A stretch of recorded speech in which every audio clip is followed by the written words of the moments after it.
Okay, here we are. Good morning to everybody watching us on YouTube, Facebook, LinkedIn, and also listening to us in Clubhouse. Good morning, Janusz. It's a pleasure to have you with us this morning as well. Thank you Good for morning. joining. And it is Wednesday, July the 3rd. This is Japan Expert Insights, the podcast which we have every week. Well, actually, every Wednesday morning at 8 o'clock. Thank you for being with us, Tim. Well, it is a great chance for us to be just you and me here this morning. And we are going to talk about Japanese leadership, how counterintuitive and timeless it is. Before we dive into the topic, I want to say just one thing. You know what it is, Tim, right? We have Yes, to. I do. We're going to talk about our good friend James and his excellent company, Kanchu, right? Yes, exactly. Okay. So Yes. if I, describe the services, if I'm somebody living in Japan and I'm looking for, real estate or in the Yokohama area, maybe the Tokyo area as well, why should I go to James? I know why, but tell our audience why. Yes, why should you, Tim, and why should everybody go to James? This is because James and Kanachu and Kanachu.com, actually, you can find them at Kanachu.com. They offer bilingual services in selling and buying homes in Yokohama and Tokyo as well. They do rentals in Yokohama, the Yokohama area. And if you have difficulty with the Japanese language, if you're new here, or even if you're not new and you speak the language, you still can communicate with James in English, and you receive customized services and responses to your questions and demands. That's why. So if you really need Excellent. something, yes, contact James at kanachu.com, and yes, you have the right person for your needs. Tell him Maya and Tim sent you, and Yes. he'll take care of you. He'll take care of you anyway, either way. But yeah, Yeah. definitely check it out. Okay, well, the topic at hand today, Maya, and this idea of the topic came from our offline discussion, and it's just Mhm. something we both happen to be interested in. But maybe tell everybody a little bit about the book you recently read and some of your thoughts about that book, and then I'll jump in as needed. How's that? Yes, thank you for that. Well, as you just said, we talked about leadership in Japan and also around the world offline, maybe a week or so ago, and it Yes. came up because I recently took a course which was called Entrepreneurial Leadership, and as part of the curriculum, I read a book which is titled Representative Men of Japan. So it was a very interesting book. It was written about the turn of the 19th century, actually, the 19th and 20th centuries, and it is not a new book. The book describes five prominent historical figures here in Japan, and it is about Saigo Takamori, Uesugi Yozan, Sento Kuninomiya, Toju Nakae, and Saint Nichiren. So, what was interesting to me about the book was that all of these people they lived in different periods of time, and each one of them actually shaped, um, influenced the Japanese culture, the cultural traditions, because of what they believed in, the philosophies they introduced into the Japanese, let's say, the Japanese way of leading the country and the populace of Japan, of course, and their beliefs as well. Some of them were religious, the others were not. They were just uh, very political, but each one of them actually had, a strong or made a strong impact on what the Japanese society is nowadays, what the values of leadership here are, and what the social values are as well. I also noticed that there is one person who was not included in the book, but who has had a very strong influence on the whole history and let's say what's that, the values of the Japanese society, and that is Prince Shotoku. So who lived basically at around the turn of the fifth and the sixth and the seventh centuries, right, Tim? Yeah. And he started by introducing the Confucianism into Japan, because at that time, so there that was a period of time when there were a lot of things that were basically fluid, and well, he needed to establish some sort of a system here, and that system actually served the political interests of the leading class at that point of time. But you can see how throughout the centuries there have been traditions and cultural values, and also religious beliefs, and the political, um, let's say, political systems Realities. and Yeah. System. realities. Yes, systems and realities that have shaped um, everything that the Japanese society and also Japanese leadership stand for at this point of time. So, Tim, I just introduced very briefly the reason for this podcast today, but I know that you have been into cross-cultural leadership for a very long time, and you have seen how leadership is different depending on whether you are in Japan or the United States. And also, I think that we have talked before how actually leadership and leadership values are influenced by different factors. Of course, they are influenced by the reality at the time. They're influenced by the environment, the political context, but also much more than that. I think that they are influenced by the cultural traditions of the country. Those leaders were born in, were raised in, and they work in. So this is a very brief introduction, actually. So I know that you have a lot of, uh, let's say, anecdotes from your personal experience in this field. And of course, as we go into this podcast, I'll be happy to share some of my experiences as well. But I think that you have much, or many more of these than I do. Yeah, no, I am interested in hearing a little bit more about this book because again, it it it always interested me, especially when I would see, for example, I worked with a lot of Japanese transplants in the US, right? And so at the time, this is the 80s and the 90s, they were sending teams of Japanese over to run the factory.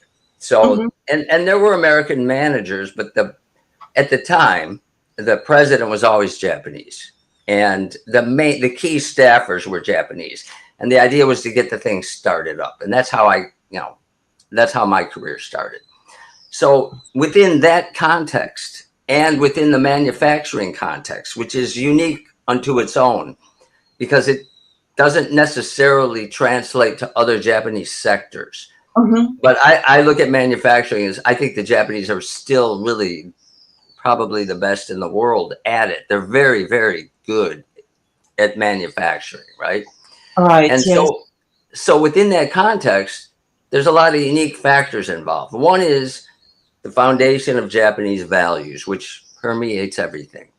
But then Mhm. there's the importation of, in the case of manufacturing, mostly American, concepts. Henry Right. Ford, mass production, Frederick Taylor. They were the experts with the stopwatches, the efficiency experts. Of course, Deming, total quality management, and Drucker. He influenced a lot of the Japanese leaders. Tateshi Kazuma Right. of Omron. He was like a disciple of Peter Drucker. Mhm. So there were lots of American influences within the realm of manufacturing, Yeah. but even those were Japanized, just like Prince Shotoku Japanized Confucianism to fit Japanese culture. That's kind of a recurring theme.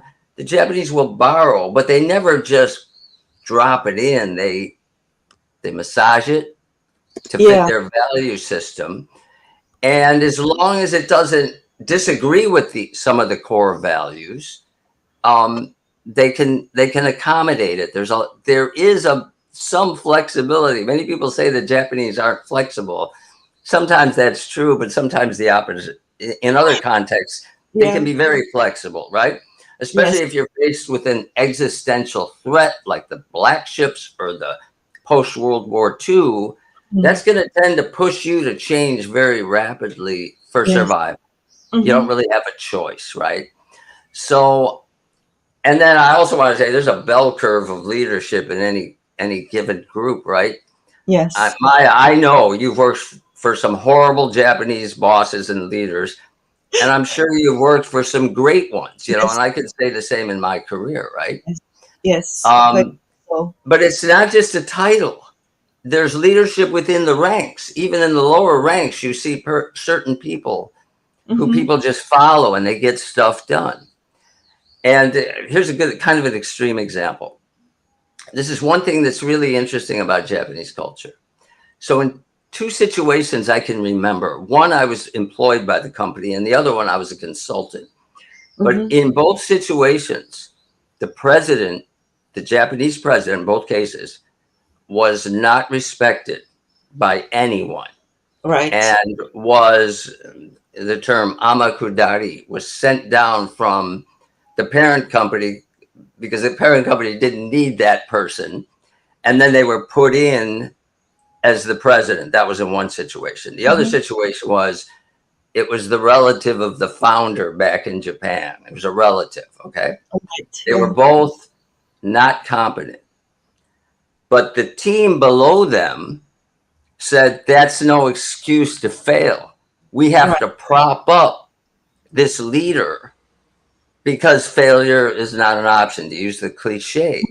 And they took the responsibility upon themselves to succeed in spite of them or to keep things going in spite of that.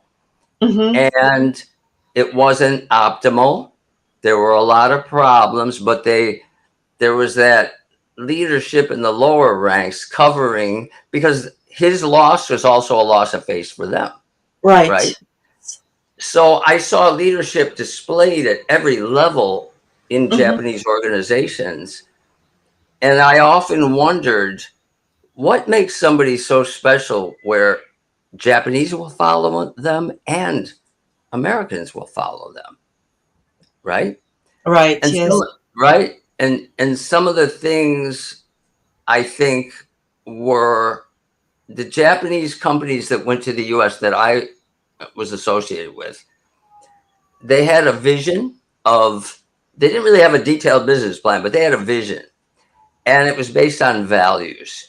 And Mm-hmm. in every situation, contribute to society. Our people are our most valuable asset, but they meant it. And when I Mm-hmm. say they meant it, I've seen American companies say that, but then when the economy tanks, their most valuable asset gets laid off right away, right? Immediately. Yeah. Mm. The Japanese companies I worked with didn't lay people off. They kept them busy. They accepted the loss short term Mm-hmm. and for what they thought was the greater good, and they truly believed that their people were, you know, their most valuable asset, right?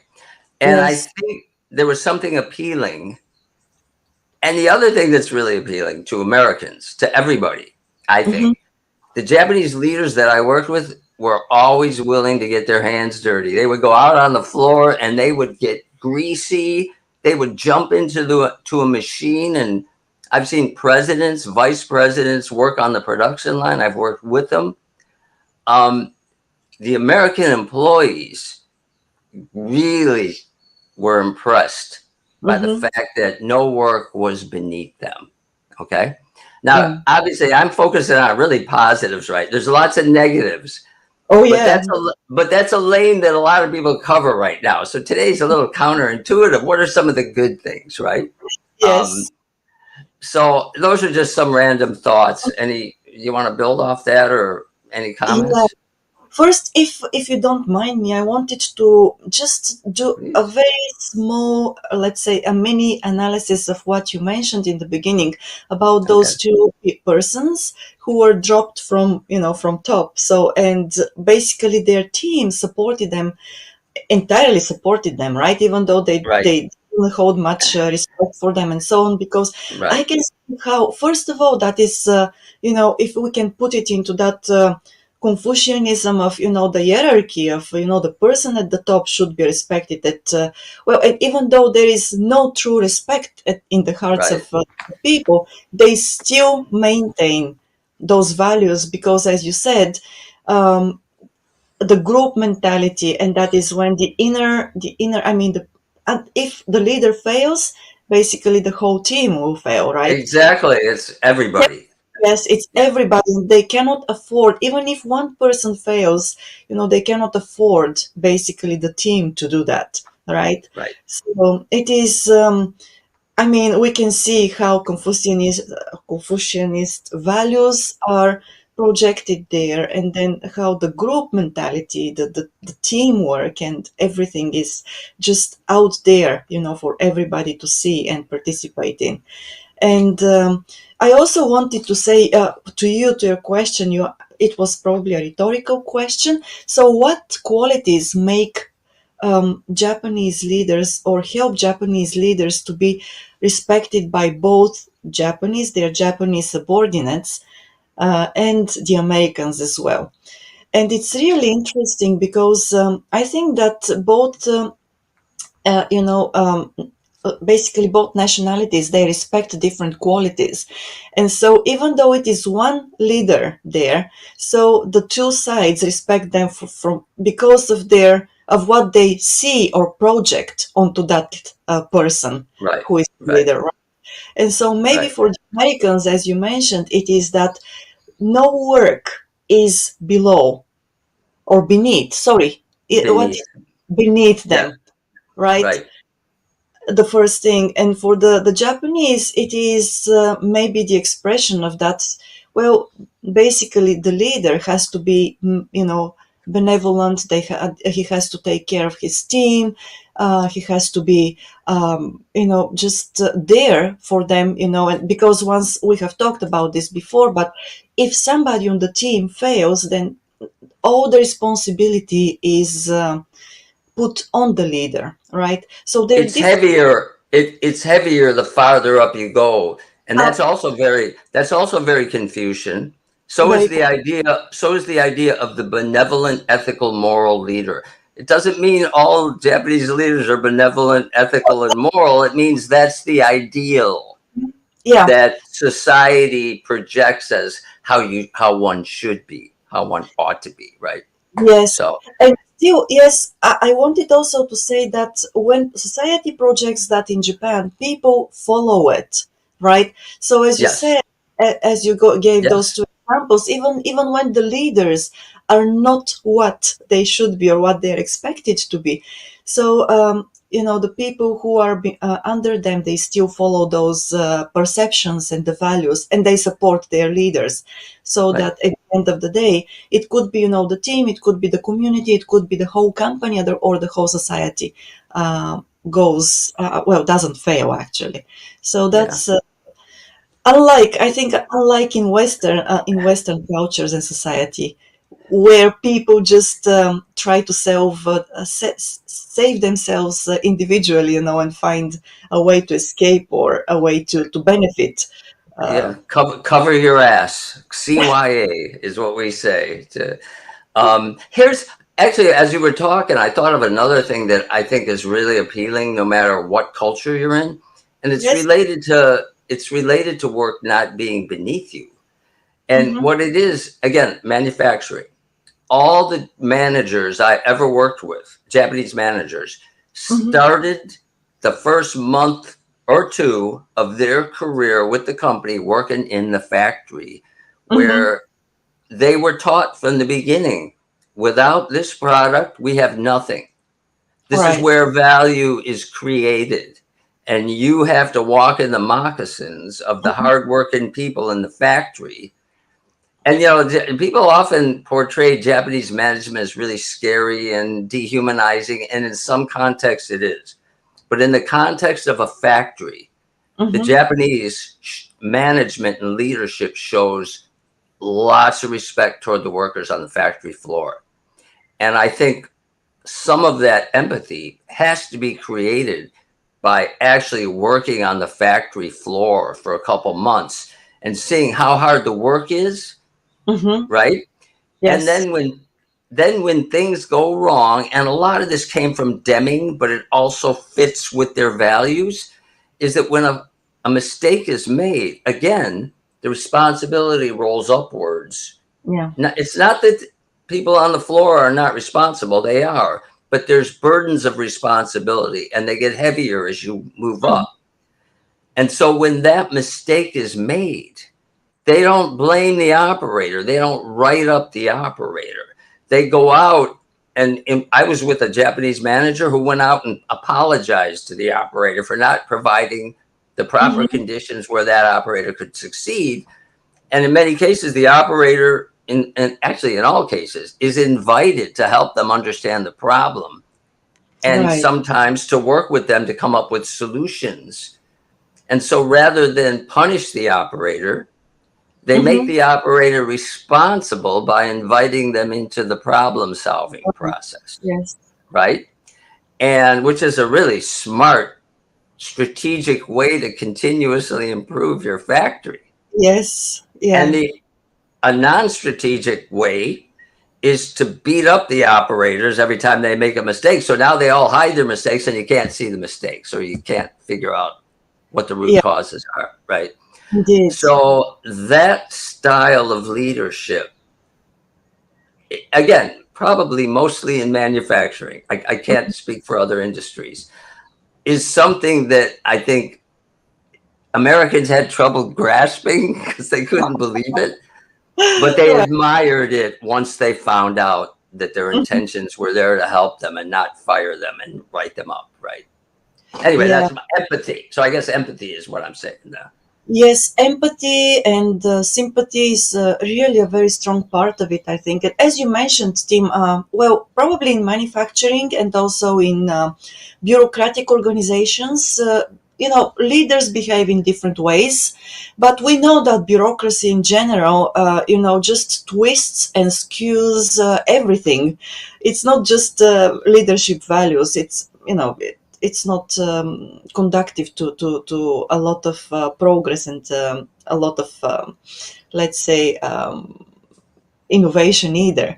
But yeah, as you said, one thing that I actually thought, and you talked about counterintuitive ways of managing failure, which is great, and it is also I loved what you said about the long-term view, because that long-term view, we can see it in every single um, decision here, in what, because I can talk about what happened during the pandemic in Japan, because I was working for my previous employer, and so that's an employer that operates in the field of travel and tourism.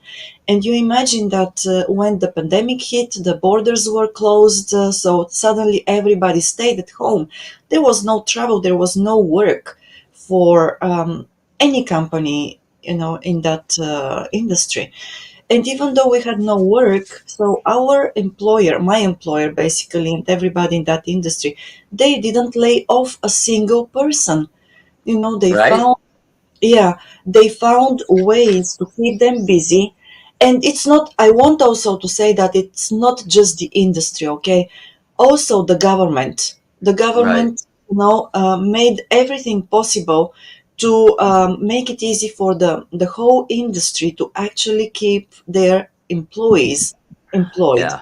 So Right. at the time, what I can say is that the government created a subsidy scheme, and they would subsidize travel agencies and hotels and ryokans and so on and so on, so that those agencies, they were still able to pay their employees, even though it wasn't the full salary. it was maybe 80 or 90% of the salaries. And And so you no, spread out the pain amongst the collective. among the collective, exactly. So it was really a fascinating experience for me because I know that, and of course I talked with colleagues and partners from out of Japan, and many of those people, they were laid off, not because the companies wanted to do that, but because the companies had no other choice, Yeah. basically. And this is, well, once again, the Japanese industry here, and also the government, I have to say, they took long term The long view. term, yeah, yeah. And that's so smart. And Mm-hmm, if you value the greater good, mm-hmm, if you value contributing to society, then you're going to naturally take the long term view, mm-hmm. and you're going to avoid laying people off if you truly believe they're your greatest asset, which I believe the Japanese do. Yeah, And I think here's like, some people might say, Tim, oh, they're not altruistic, and I'll agree. It's of, not altruism. It's very practical, but long-term practical. yes, The belief is if society thrives and mm-hmm, we continue to add value, then we're going to thrive with them together. We're going to sustain each other. I truly believe it has nothing to do, very little, if anything, to do with altruism. It's just this common sense with a long-term view. right. Does that make sense to you? Well, it does make perfect sense for me because basically, at the end of the day, business is, and I'm sorry, maybe I sound, a kind of controversial here, but business is not altruistic.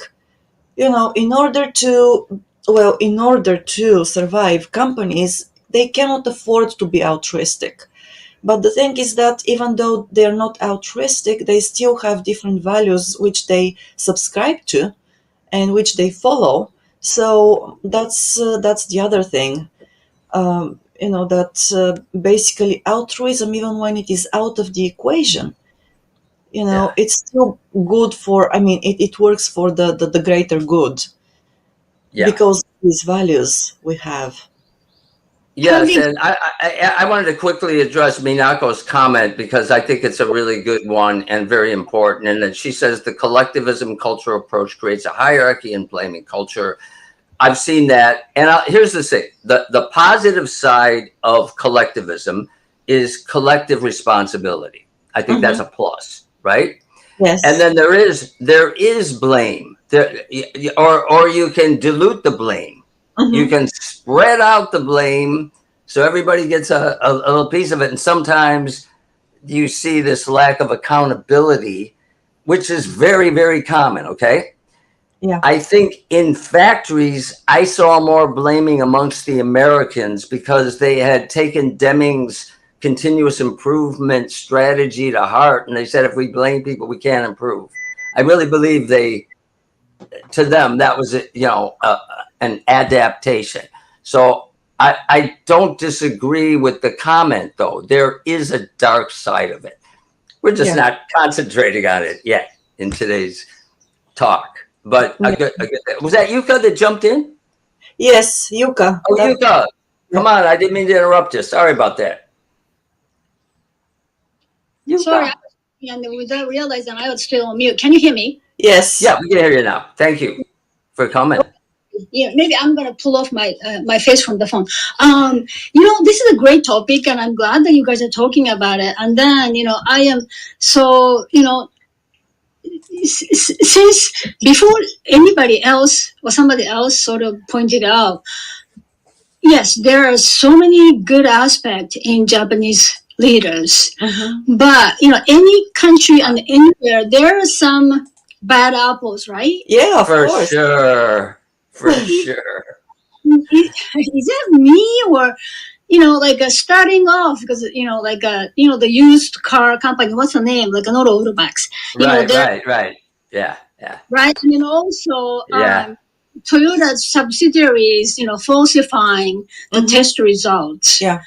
Yep. And so, is that because Japan has been sort of suffering in terms of economy or economic outputs, are they really under the pressure to produce the better result? So maybe like the Japanese companies, maybe sort of like the Toyota is pretty much global company, and they have to go to the global, constituents. And the shareholders, yes, global shareholders. So is that is that only me, or I feel like I'm seeing more scandals coming out of Japanese company, or maybe I'm just focusing on Japan and I haven't paid attention to anywhere. What do you think of that? I might be from my own country. No, Yuka, I was going to say, can we all agree that Japan, I mean, I don't think this is new information. Japan has a corporate governance issue. Yeah. Which is probably an attempt to solve some of the problems, because if you have a truly moral, ethical leader, it can work in Japan. But if you don't, and there's always bad apples, then it can be abused. And so I don't know, corporate governance, I'm just going to throw that buzzword out and see what you guys had to say about it. The corporate governance is a keyword these days, or because of it's a low-hanging fruits, because it's so kind of, the corporate governance is not up to the global standard. That's why if the company is going to change a little bit, they're going to improve the profit a lot. So that's why I use the word low-hanging fruits. But it's again, I don't think Japanese are not necessarily unethical, right? No, so not more than anybody else. They're humans. Yeah. So they're under a lot of pressure. That's what I'm getting at, I think. So well, Yuka, I cannot really talk from the standpoint of a very, let's say, a well-informed person about Toyota's global, business. But I would say that probably Toyota globally, and maybe in the United States, it is under a lot of pressure. And I would say that once again, it is, I believe, because of, let's say what's that? How can I put it? The shareholders' expectations. Right? Because in the United States, we know that for every business, basically the company works for the shareholders, and the revenues that are going to be distributed to those shareholders. And then in Japan, I think that it is really different here. Yes, the company works for shareholders. Everybody knows that, but the shareholders are not the only, side the company works for. Basically, in Japan, the view is more inclusive. And when I say more inclusive, it is that a company here, a corporation here, is more about the stakeholders. And that's the stakeholders include, of course, they include the shareholders, but it is also, the employees, it is the partners, it is the management, it is also suppliers and the customers. All of these, let's say, players are stakeholders in Japan. And I think that Japanese corporations in Japan, okay, I'm talking, I'm setting geographic limitations here.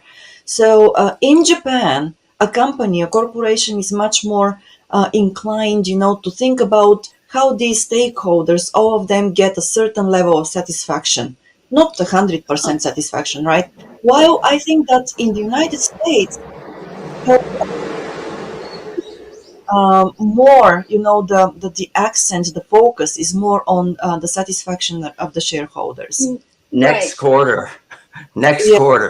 The problem is Japan's markets are shrinking. The population, like I said, it's amazingly low birth rate. It was just shocking to me. And then so if you are focusing on the Japanese market, then that's you're going to have a problem, because you need a right? Then, so if you look at the global stage, your customers and supplier become a global company, or so. Right.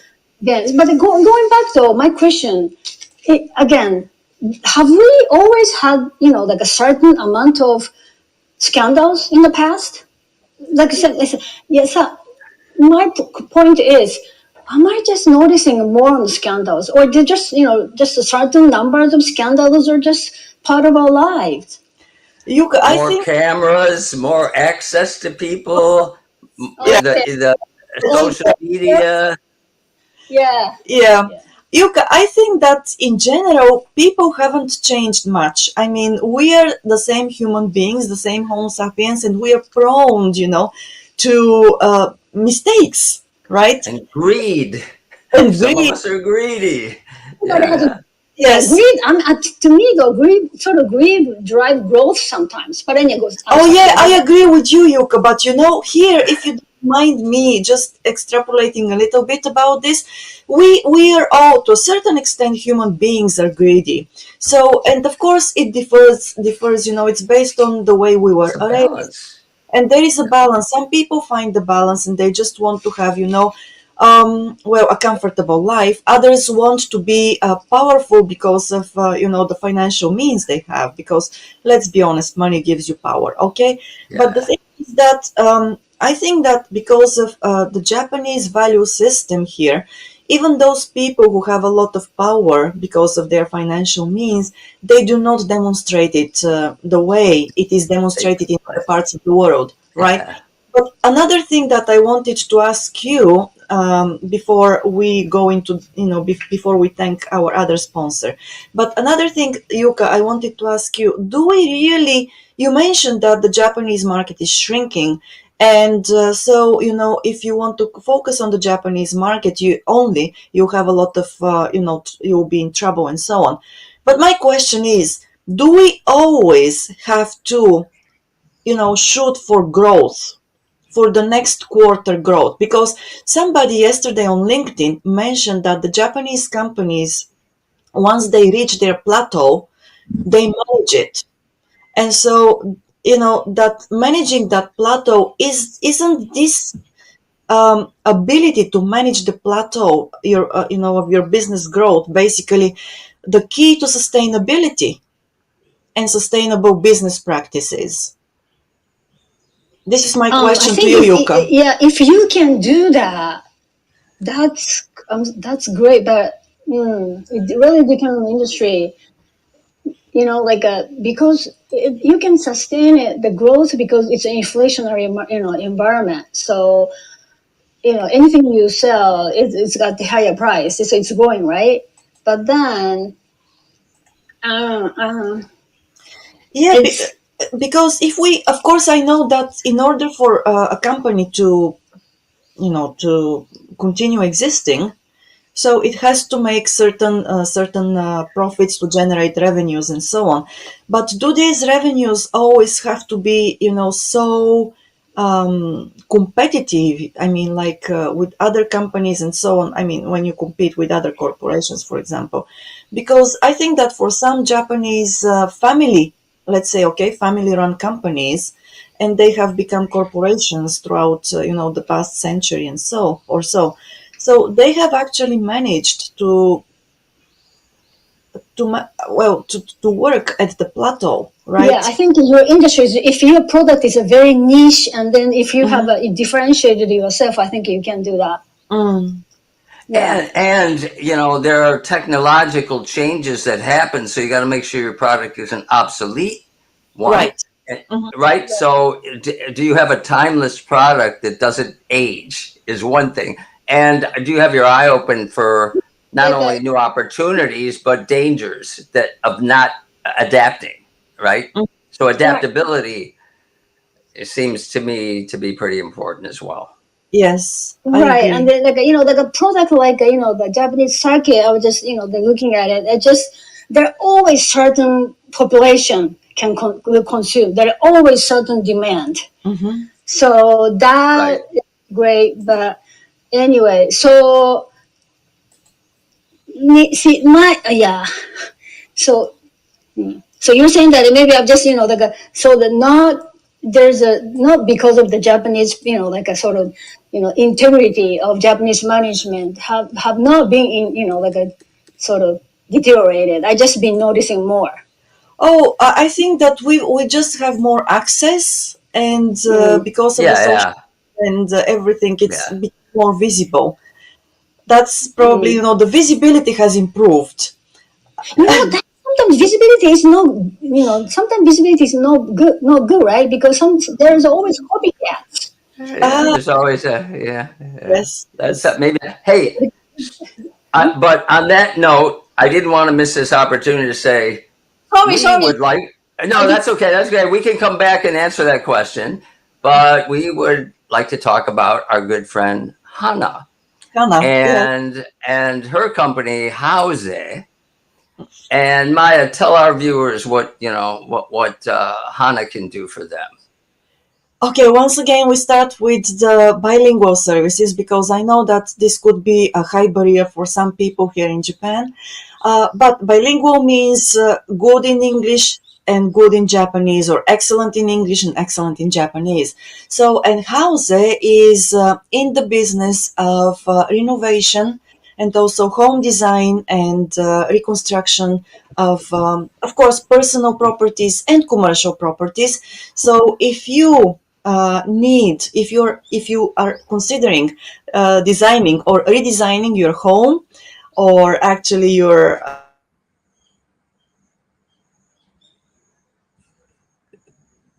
You're frozen, Maya. Oh, all right. Well, we're in the middle of a commercial. We're talking the about How's it? There you go, Maya. You're back. You might. We just missed you. You froze. oh I Yeah, yeah, think yeah. oh I think okay, Houze, that is Houze Inc. And Hannah Uroshizawa Howell, she's there, so please feel free to contact her on LinkedIn or to reach out by email to her. So you'll find the email address in the description of the video on YouTube. Yeah, thank you, Tim, for this, for No, not no allowing problem. me to forget. Sorry, I forgot. And then, but can I throw in the support for this type of services? Because I was just talking to a landlord, and he's a Japanese landlord, and he has a couple like apartments, Mm-hmm. and then he had a very bad experience with the non-Japanese renters. Oh, Because okay. in Japan, when you leave your rented unit, they usually clean up a lot. It's almost like a better than when you moved in. Yes. Right, right. But these non-Japanese renters didn't know that, so they left, and then the place was really, bad. All I just want to right. just say that. Mm. So he was saying I wasn't going to rent my apartments non-Japanese, but he contacted the very similar services to your sponsors, Mm-hmm. and then those guys sort of made it clear that hey, Japanese custom is, you clean when you leave. So Right. ever since, thanks to the real estate agent, bilingual real estate agent, Mm-hmm. he was able to rent out to more people. Yeah. So I think those services are win-win. So the renters can find more apartments. They have more options to rent, and the Yes. landlords can rent out to more people, and then they can avoid the trouble at the end. Yes. Very much so. Absolutely. Okay, that's my pitch. Thank Thank you. you. We appreciate it. Yes, but it's very true. I think that from my experience here, there is just a gap which needs to be filled between expectations and, I mean, communication gap, right? So between, uh, let's say, foreign people who rent, let's say, properties here in Japan or buy properties in Japan, and the Japanese way of doing things and managing properties. So yes, Yuka, thank you very much for sharing, well, that, conversation with the friend of yours. Yeah. Okay, and then Okay, now going. can I go back to the bad Sure. Japanese apples? No, Yes. just kidding. Yes. Go, Yeah, go yeah, yeah. Go ahead. Go for it. ahead. Yes. No, no, I just have to say, have you heard about like a book off? The stores, Yes. Book off. right? Have Yes. you? Yeah. So have you heard that? So have you ever sold the books to book offs? Mm-hmm. Okay.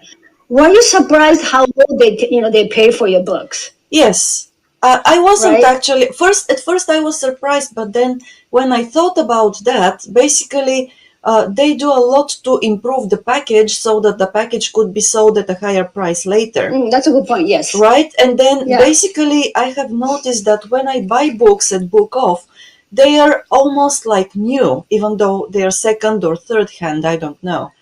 But yes, that's how things are, I believe, They here. restore them, and they may add value through that. Yeah, and then they take a spread on how they make profit so they can pay the employees. But the scandal was those employees, so many of them are part timers. They the company had some sort of like a schedule for this type of books. You Yeah. pay so and so amount. Mm-hmm. But those those part timers, they paid less than what the companies the schedules, and then they pocketed the difference. Oh, I was not aware of that. Right. When Anyway, they, so like when I hear those things, it's like I don't think those guys are bad, and maybe they just wanted to the make more money to support their lifestyle. Anyway, so that's another thing. yeah, Anyway, sorry, I don't mean because you guys are sort of the putting the highlight on the Japanese, the good side of Japanese management, and then I am sort of downplaying. Sorry. maybe, Yeah, but no, we have to acknowledge both. I'm yeah, I'm a big believer in that. It's just where we focus. So I appreciate that. And there are abuses of power in Japan. there are. The system allows abuses. If you have the wrong leader, there's fewer controls in place sometimes to guide it. Again, going back to corporate governance, right? Yeah. So there are so many weak points, but most of these are documented. Most of these is mostly what I read now. And what's so funny is in the 80s, it was the opposite. The Japanese management was being exalted to these extreme mythical degrees that didn't match reality. So I've seen the pendulum swing from Japan can do no wrong almost to the opposite side. And I got Maya and I are saying there's good and there's bad and everything. And there's are some good. Don't throw the baby out with the bathwater is kind of like how I look at it. There are attributes of Japanese leadership that I learned from, but I adapted to my values. And when I ran a factory, it was this hybrid mix of Tim, the weirdo, Tim the American, and Tim, the Japanese version of me, because I thought there was value in a lot of the things I learned. So that's my stance. So I acknowledge the negatives for sure. Okay, Yeah. but I mean, can I go back to your book, Maya? Yes. So, so what was the gist of the book? I'm sorry, maybe I missed it. So I know that those sort of a lot of like Japanese leaders are influenced by Demings and like so what this book is trying to tell us. Yes, so this book is portraying the men of Japan, the leaders throughout history that have shaped the current value system of the Japanese society. They had Because an impact on the value system. they have the impact, and so they have lived. So the first one, let's say Saint Nichiren, he lived in the 13th century, and then Tojo Nakai lived in the 17th, the beginning of the 17th, and then Son Tokunomiya, he lived in the 18th, and then Uesugi Yozan also in the 18th century, and then Saigo Takamori in the 19th century. The thing is that we sometimes see what we see as a cultural tradition and business practices in Japan as something that was created only recently. And this is not the case. This is a product, all these cultural, let's say the value system, the practices and everything, they have been created throughout the history of the country. And they have, and I also want to say that it is important that all these men, they lived in different historical realities.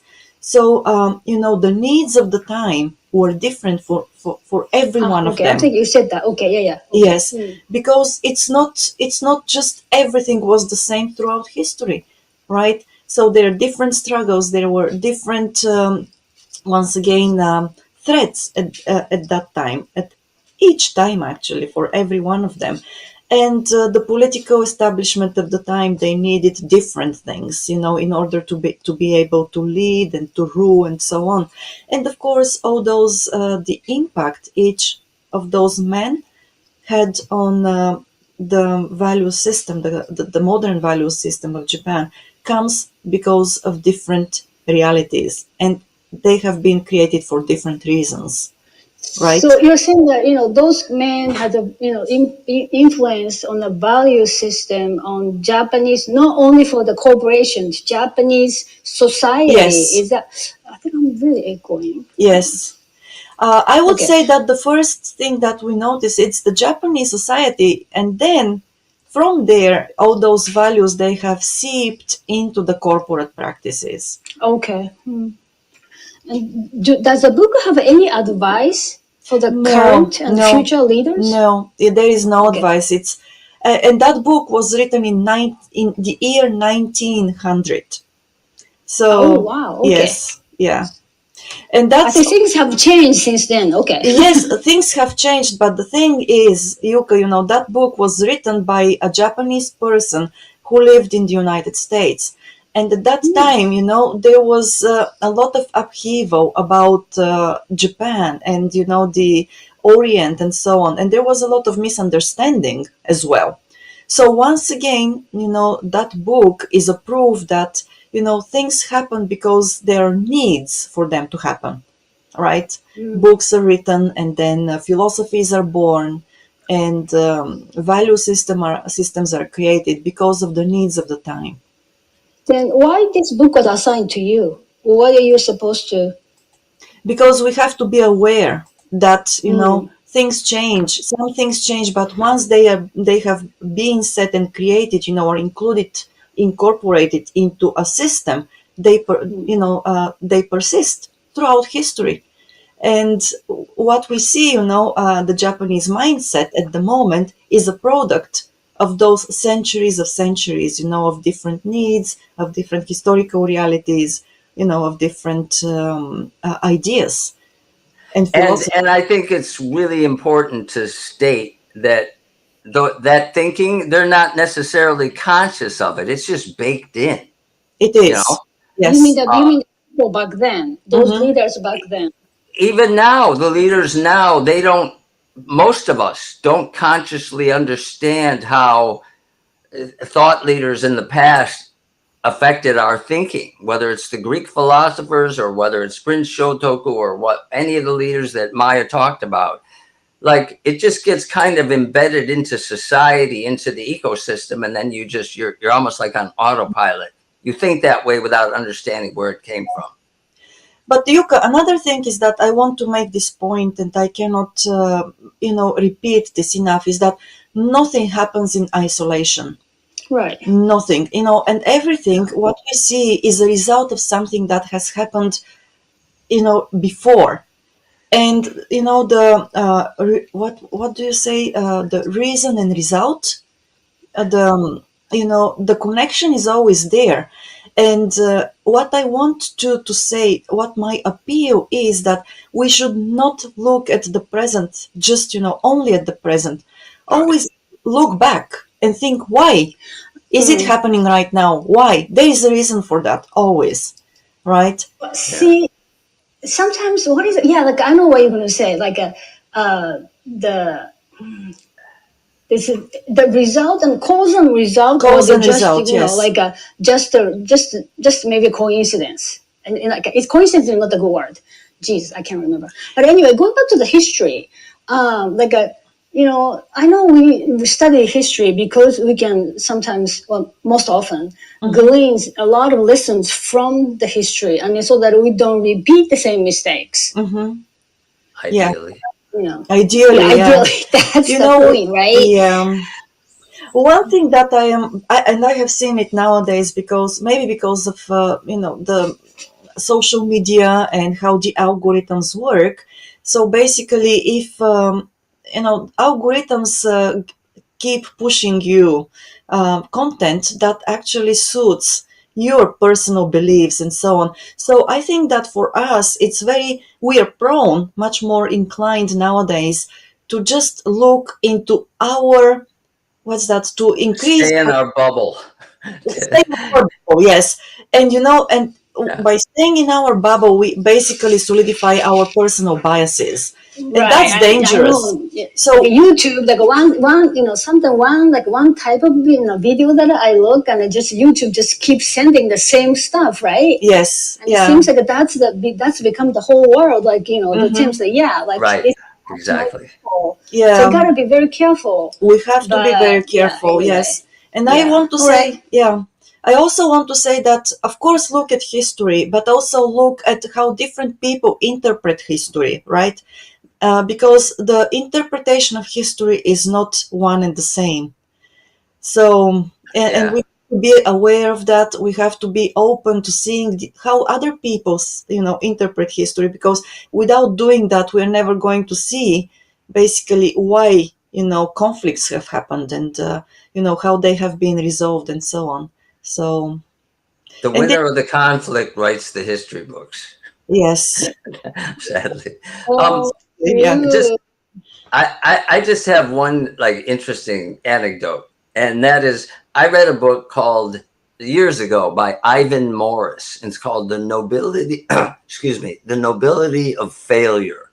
Mm. And it was this historical look at all the failed heroes in Japanese history. Oh, oh, And there's this beauty in trying and being sincere and forthcoming, but still in the end being defeated. And Yoshitsune Yoritomo was in that book, and Saigo Takamori was in that book, and you know yeah. so I just think from a cultural point of view, again, I think Ivan Morris, I believe he's British, but projecting that interpretation on Japan's historical leaders, I thought was kind of interesting. The Yes. Okay, nobility name of failure. the book again, Tim. Yeah, What's the book Name of the title? book, please. The Nobility of Failure. Okay, I'm just looking at that up and I couldn't find. Okay, novelities and failure. Ivan Morris. Ivan Morris is the author. If I I, get my I will, memory. yeah, I will I'm look gonna it up. track it down. Okay. I love So I love those, but sometimes the phoenix come from the ashes. So I love those Yes. stories. But Mm, these guys, they don't have to become phoenix. mm. right. They remain as ashes. Just Yes. that way. Yuka, it's all about, the long-term vision, and even though those historical figures probably remain as ashes, so the next generations, they come out as the phoenix birds. Yeah. Man, Maya, that's poetic and very sad. I like that. Yeah. There's a Japanese in you. Yeah. So here's Showtime. the most important lesson I learned from working for really good Japanese leaders Mm-hmm. that I learned from them, and it's related to empathy. But to go to people in the organization with different points of view, in other words, different departments, not only department leaders, but people in the lower ranks, go to them and talk to them, get their point of view. Ask them to help you define what the problem is before you go out and try and start solving problems. And that ability to step out of your shoes and look at problems, issues, opportunities from many different perspectives. And then as the leader, it's your job to synthesize those perspectives and set a course. But to me, learning how to do that, I think is the most valuable lesson that I took with me, because it expanded my thinking and made me a broader person, a better person, I think. So, And for me, there is also one more lesson. It is, the what's that? The openness to being vulnerable. yeah, Uh, for sure. this is something also very counterintuitive for people who come from the Western Hemisphere, I believe.